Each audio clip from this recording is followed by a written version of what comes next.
Are you ready to challenge yourself and think bigger? I'm your host, Marianne Marchesi, and together we'll hear the unfiltered, unscripted stories of those who've taken big risks and transformed their bold ideas into reality.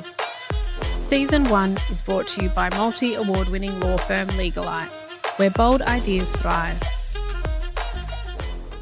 Don Hett is the kind of founder who builds empires from garages. He co-founded Clean Kings in 2012, starting literally out of a garage, servicing a handful of hospitality venues, and has since scaled it into a national integrated facility services company operating across Australia with a team of more than 1,200 staff. Most recently, he founded Earthy Tabs, a venture delivering powerful commercial-grade cleaning solutions through one dissolvable tablet, cutting plastic, waste and transport emissions while keeping cleaning performance sky high.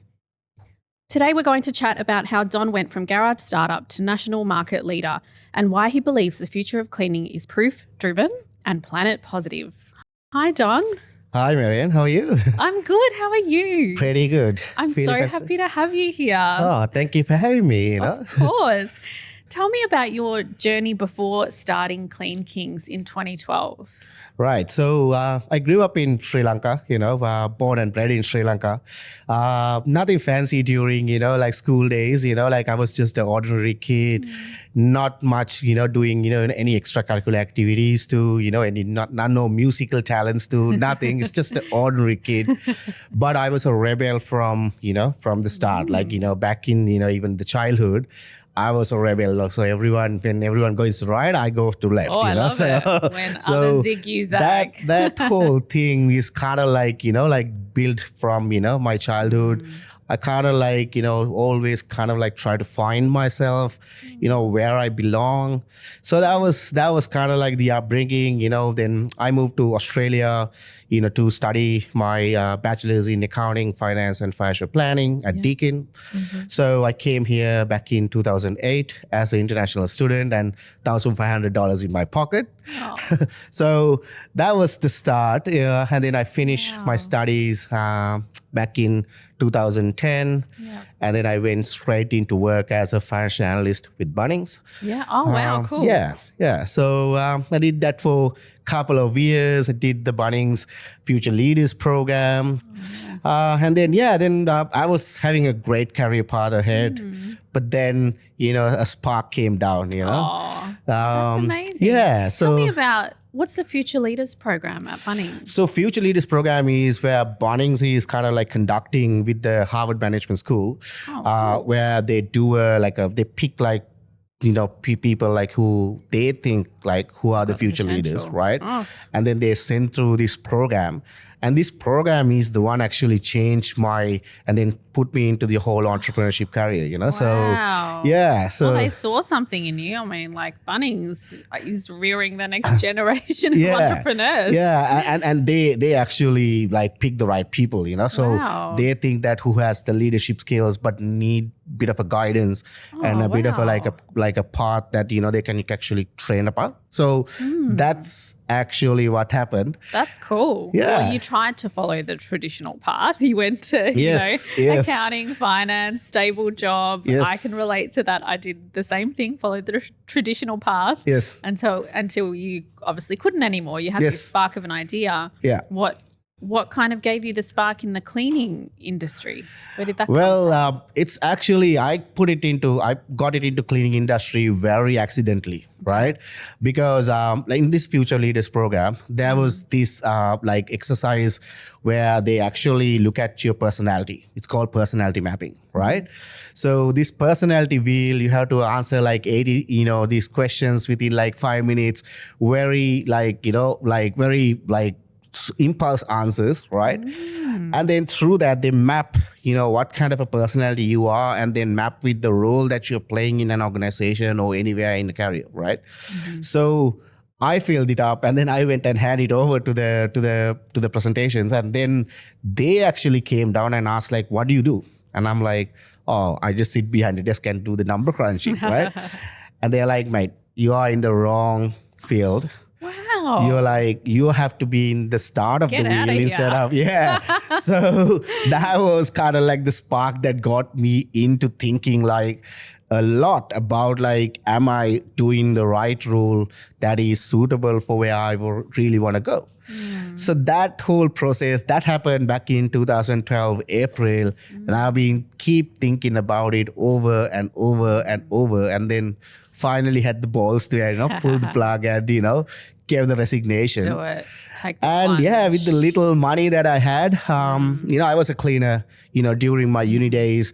I cleaned public toilets and barbecues, as a cleaner, right? So I have very humble beginnings, I've kind of like, went through whole cleaning as an industry. Like I've tried, cleaning by myself. So I learned in the hard way. Yeah, So I knew how to clean, and I really, like with the little money that I had, that was only choice that I had to, go and, start a commercial cleaning company. That's so impressive. Literally the ground up or the toilet up. Like, I mean, you can say that. You know how to do the job from the ground up, and then Yes. you've launched it into this Yes. quite a large business now. Thank you. And then initially you started Clean Kings from your garage, and you were servicing a handful of hospitality venues.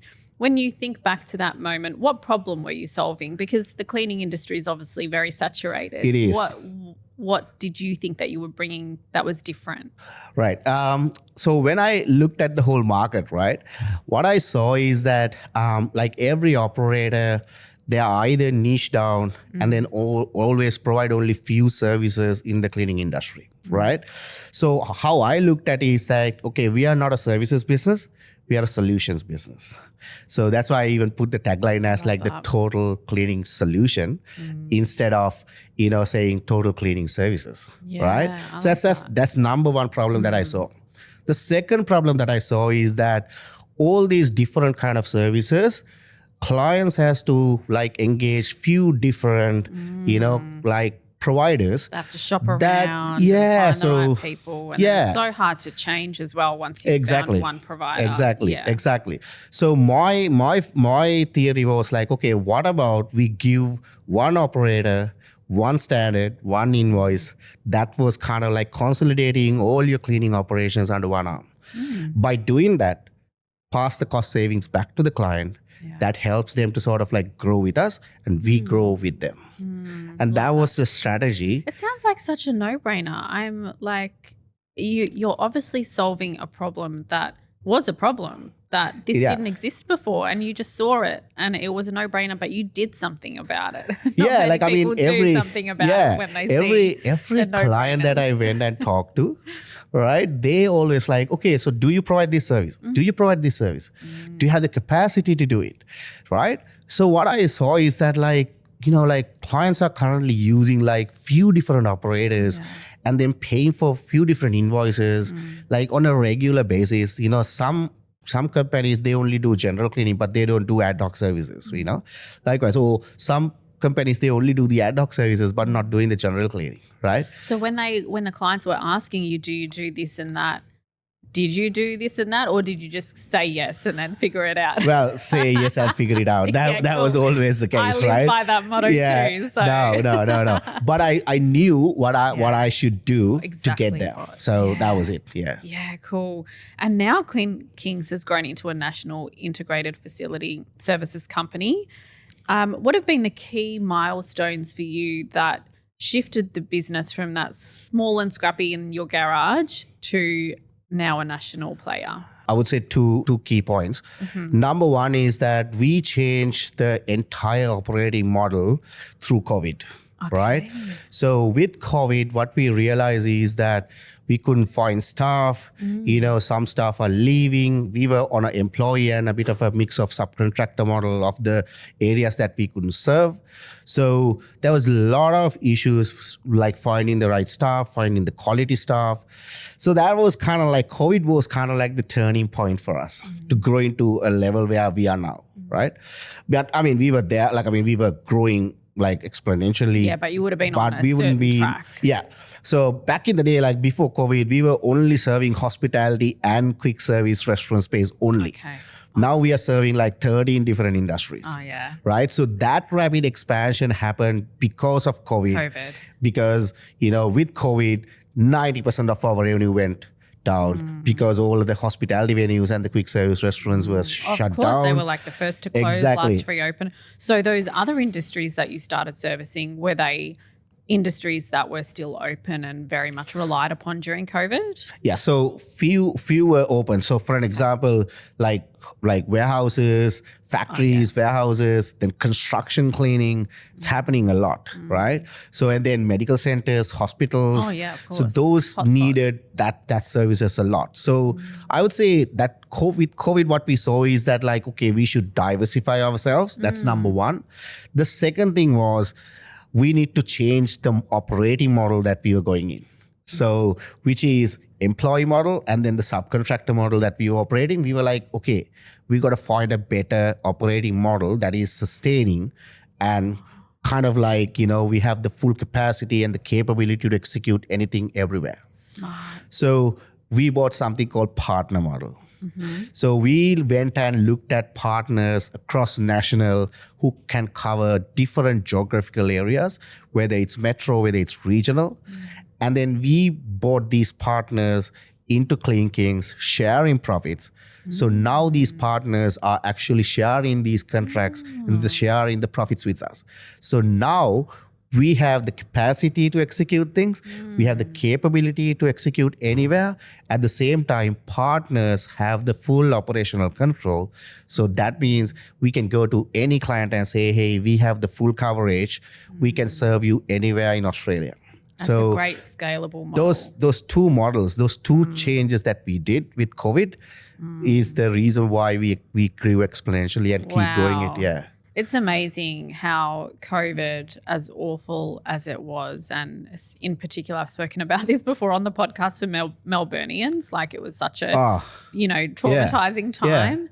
But it actually has been such a fuel for growth for a lot of businesses because it forced businesses to disrupt their own models and disrupt themselves. And that's exactly what you did. And it seems to have, just taken off in a, or as you said, it's fueled that growth, but it's probably doubled it, tripled it in a way. Oh, look, like when we coming out of COVID, we were almost double the business. Wow. Right? Like, but that first 6 months of COVID, we were like, pulling our hair out. We were like, what we going to do, No one knew what the fuck we were doing then. Yeah. So that was scary. Yeah, that's But then, I mean, these things happen like time to time, right? Like your hard times comes in your way, but then how you deal with it, how you think outside the box, how you think boldly, makes you. It'll happen again. Exactly. It might not be COVID. It'll be something else. There's always something. I mean, before COVID, it was, a recession. Yeah. And so there's always going to be something. And I think this generation of entrepreneurs in particular are going through so many phases of those things. Yeah. But the key for that was like hiring the right partners and then having great systems and processes in place to train these people, monitor the cleaners underneath, obviously like looking at their mental well-being, their physical well-being. And also awesome. like training programs, then looking at different machine cleaning to, different chemical cleanings to manual handling cleaning to lot of training and, development with the training, the cleaning staff, our partners, as well as, our operational staff and our office staff. So those systems, processes, and then people together is fueling the growth. And you said it was really important to find the right partners. Yes. How do you find the right partners? So we get a lot of inquiries like, hey, can we join your partner program? But we are very selective. We are very, very selective when it comes to partners. Yes. We put them through, a lot of series of questions. I normally go and meet them in person. For me, values, their belief systems, and then, how they act, how they respond to things, those things matters to me. So I spend a bit of time with them to really understand whether these are the people I really do want a business with them or not. And if it is, then the next steps would be put them into training, put them into our processes, then bring them on board, and then obviously handing them over a few contracts, see how they go, and then take it from there. And you have such an amazing one-on-one approach. You said you're there meeting with them, training them, and you have built such a, obviously a high-performing, values-driven team. What things do you think you've done differently to build that high-performance team, especially in an industry where cleaners, for example, they're treated as invisible? Yep. They usually will go to an office, say, like, this is my example because I'm familiar with offices, after hours, they're very quiet. You don't see them. They're meant to be, just in the background, in the dark almost. Yep. What did you do differently that kind of, brought them to the forefront and built this really high-performing team? First thing is, like, since I was a cleaner before, I knew like how the cleaners get treated. Obviously, as you said, like they are invisible. So what I did differently was with my cleaners is that like with the partner model, partners handles the operational side of things. So what I did was I put as a more like a procedure for these partners to go and meet our clients on a regular basis, sometimes introduce the cleaners to the management so that in that way they know that like the cleaner by the name. So which is great because sometimes when our cleaners do great jobs, sometimes I get a text message from some of the owners say, hey, this guy is really good, like tell to him, sometimes these people like make coffees for my cleaners. So that's really sweet. Yeah, it's like, so that approach, we go and introduce ourselves, and obviously partners goes and introduce our cleaners to the management and the owners, actually make the whole difference, because then now they are not invisible. Yes, they might not be seen every day, but sure. at least like the contact details are there. Then also we have WhatsApp, business like with WhatsApp groups and all that. So everyone is there. So open communication, all of those procedures are actually helping to build that, bridge between the management and the cleaning staff. Then also cleaners feel really valued when you introduce them to the owners, like, oh my God, I got introduced to the owners, that feels them more ownership of the place that they clean, Yeah, and they want to, do a good job. Exactly. It's about relationships, and I love that in an industry that is usually, you wouldn't even think of relationships as being important, or, the people are doing a job. You've really put people first. Yes, because I was a cleaner, right? And how my company back in the day, New Age Cleaning, how Andrew Newman ran the show, I learned a lot from him, because that's how he ran the show. Oh, beautiful. And you've carried that forward. Yeah, I learned from him and so much. And one of the things that I learned from him was this, like how he put the people's first and how he stand with the cleaners. Like when there's an issue, when there's a mistreatment for the cleaners, I always stand with my staff. With them. Yeah, with them. Oh, that's beautiful. Yes, like obviously we need to look at the situation, but yeah, of course. You are putting your people first. You're practicing what you preach. Yes. Yeah, beautiful. And when did you start to become passionate about sustainability and the environment? Well, I was back in the day also, I was kind of like the person who actually care about the environment. My mom and my dad, they all kind of like, look for the environment that, we grow up, like we kind of like, even at home, we have compost bins and all of that. So we grew up with that. I grew up with that, right? But then when I come to doing business, I kind of like felt like it's kind of like my responsibility, to control what we can control.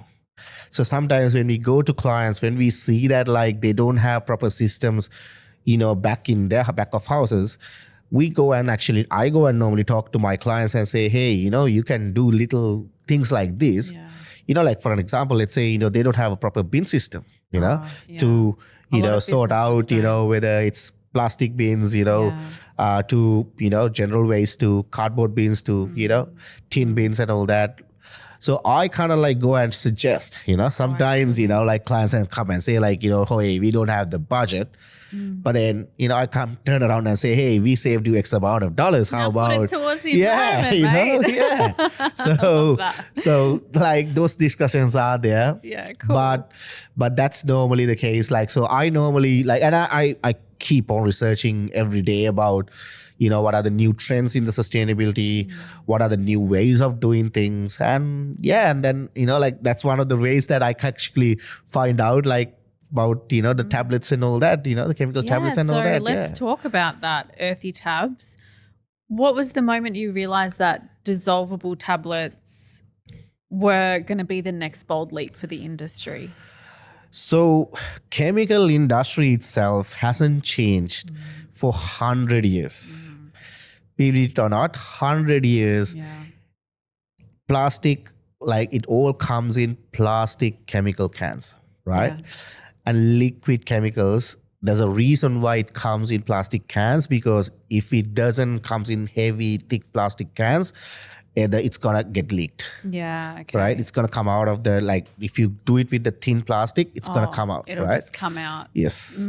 So I saw it from my own, own hands. I even like stacked these like chemical bottles in the back of houses, when I was doing cleaning, right? And I kind of like felt like, like there should be a better way. And, like obviously the industry is not evolved.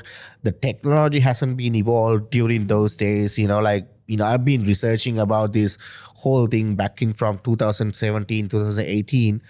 Back in the day, like there's no like evolution happened. The technology wasn't there. So I was keep on like looking at the better solution, right? Then back in 2022, I saw like these sheets are coming up especially for laundry detergents and all that. But then there's no solution for chemicals. So I actually first went into sheets to see whether that sheets can be a doable one for chemicals. Then the second one was the powders, right? All of these have a lot of faults. Like for an example, powder, when you're pouring, it can actually spill. Right? The sheets can't be like stored at the back of the house in a safer way. Things like that, right? So obviously there should be a better solution, and we keep on researching. Then one day, like, we back in last year, right?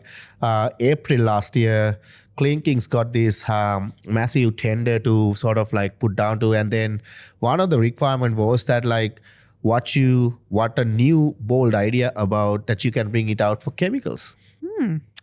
So that gave me an opportunity to go and research on what are the better ways to do it. And I looked at few different ways like EZ water to a few other, methods. Costly, it's not sustaining to the general, clients.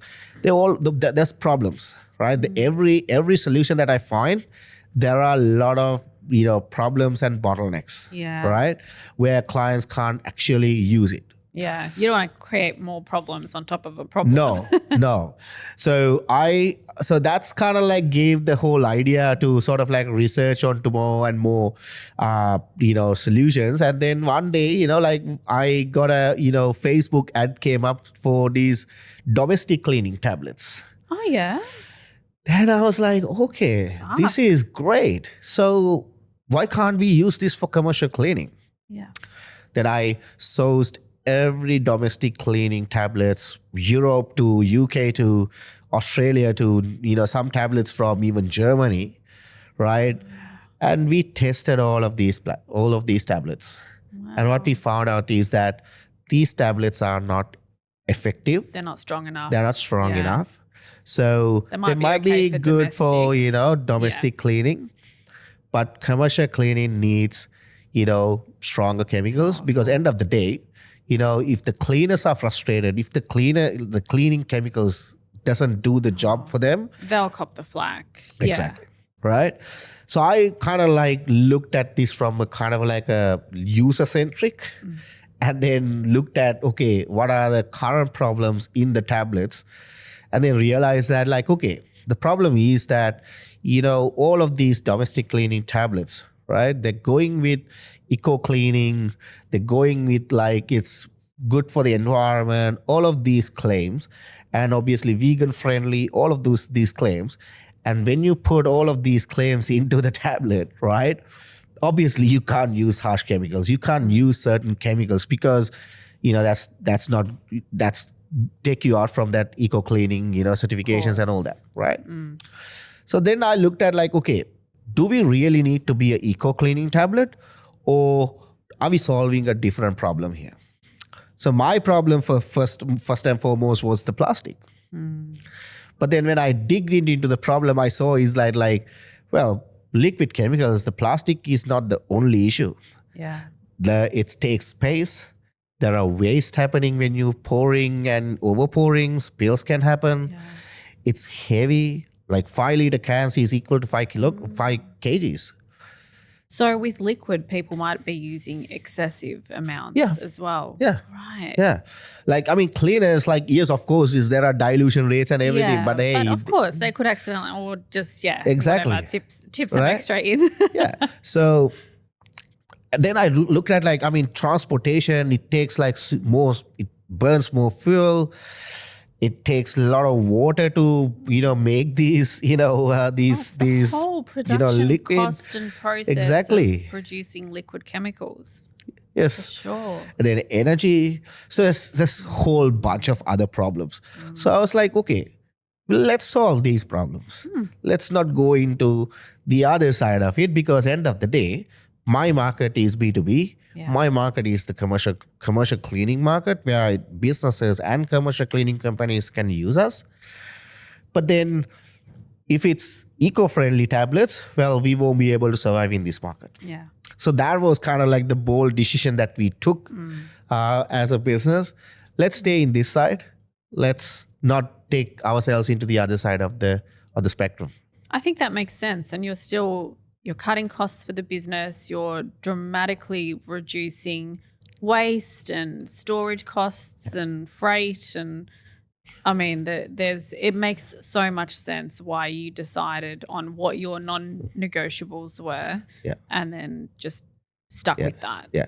And the second thing was that when I looked at that problem, then I realized, okay, let me go and see how much of waste that as a business Clean Kings does.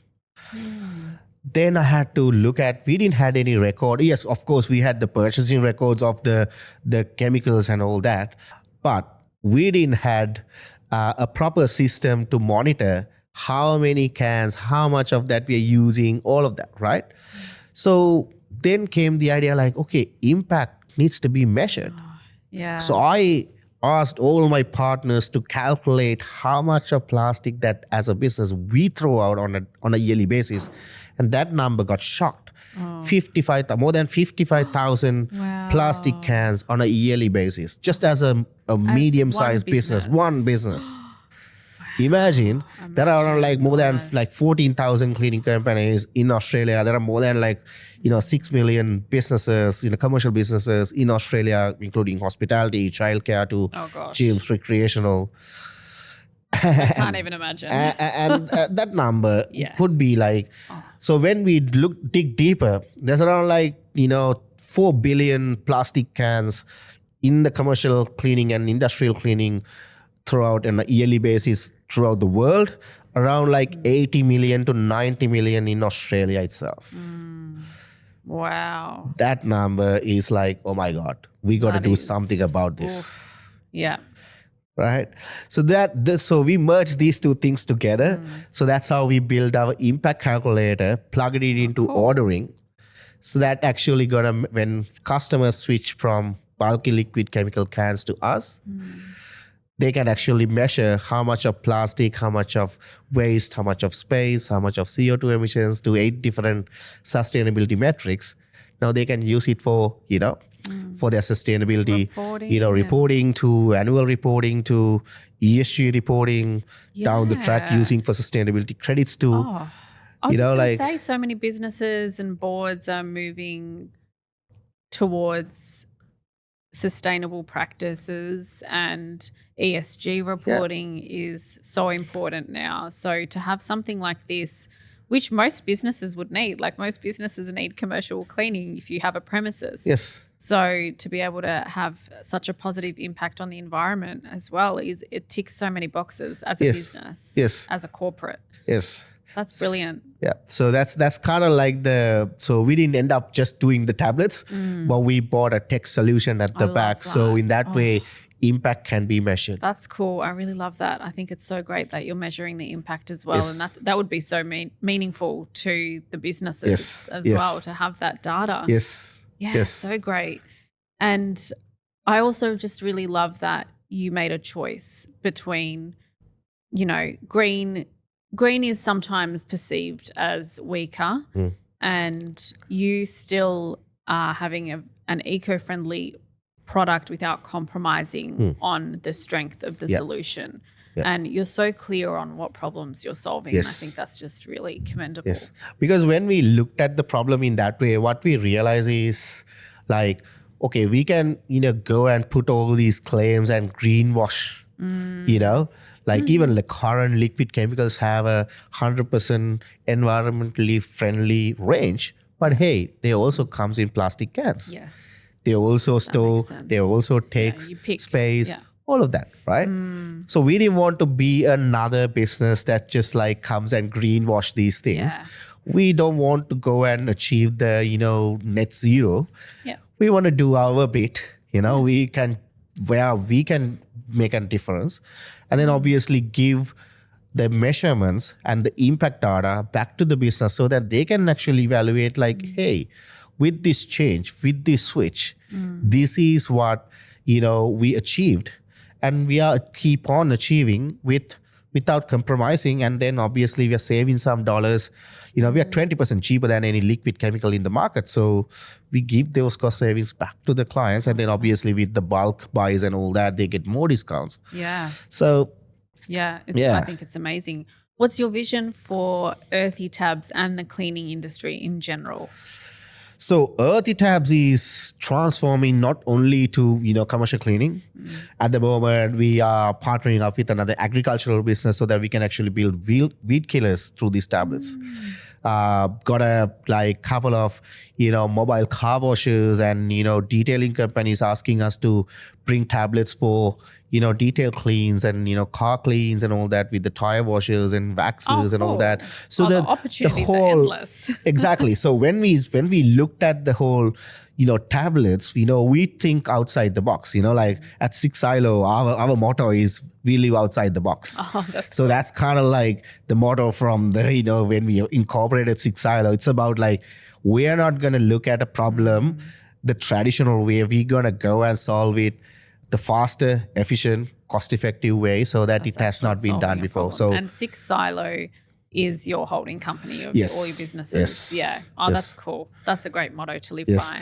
But where we're going with Earthy Tabs is we are transforming Earthy Tabs is more like our tablets arm. Then we have a Earthy supply arm where we're bringing consumables like toilet paper, hand towel rolls, all of that using, like bamboos and all of that. And then plug that into impact calculator, then food waste items with, seaweeds and bamboo and all of that. So we kind of build a whole, ecosystem where, brands or the businesses and commercial cleaning companies can actually use this as one hub where for their entire needs. Yeah. Brilliant. And lastly, Don, what's one piece of advice you've got for someone who has a bold idea? Well, always stay behind your idea, right? Back it. When no one believes it, you are the one has to believe it. You have to, when everyone says, hey, it's not a great idea, you have to believe that your idea is good, but always don't think your idea is good as well. But make sure that, you keep on improving it, keep on working it, make it better every day. And then make it, a bold idea so that one day when you look back, you can actually look at and say like, look, I stand behind what I believed. Yeah, I love that. And you've obviously done that behind all of your ventures. And I just really love that you see a problem and you set out to create a solution. So I'm a problem solver. yeah, I love it. Yeah. Oh, I love it. And that's where, the best bold ideas come from. So it's been an absolute pleasure to share this conversation with you. Thanks, Marianne, and thanks for having me. Thank you for being here. No worries. Thank you. If you loved what you heard, make sure you follow the podcast so you never miss an episode. Or even better, leave us a review. And if you have a bold idea of your own, I'd love to hear from you. Check out the show notes to get in touch.